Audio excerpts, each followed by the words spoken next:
I still can't believe that happened. Life is so fragile. Yeah. Luckily, they got the fire under control before it could spread throughout the whole neighborhood. But our house is gone. Are your roommates doing all right? Yeah, we're all staying at a shelter right now.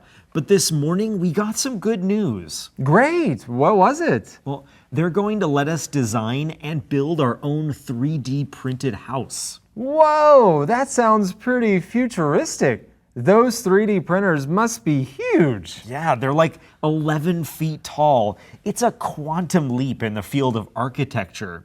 And we get to experience it firsthand. Well, how do you decide who designs the house? Well, one of the guys in my house is in art school, so we just left it up to him.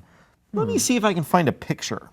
Well, I'm sure this will usher in a new way of providing shelter for people, but I'm still a bit wary. Can robots build reliable houses?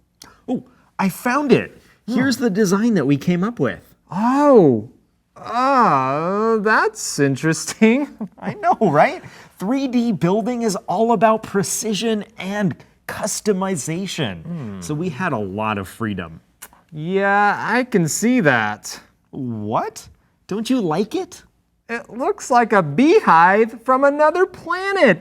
How are you supposed to live in that? It's designed to be a green structure. We're going to save so much money on energy costs. Well, I don't know what your neighbors are going to think about that. Can I wear a costume when I come over to visit? A costume? Why? Because I don't want to be seen walking into that crazy looking house.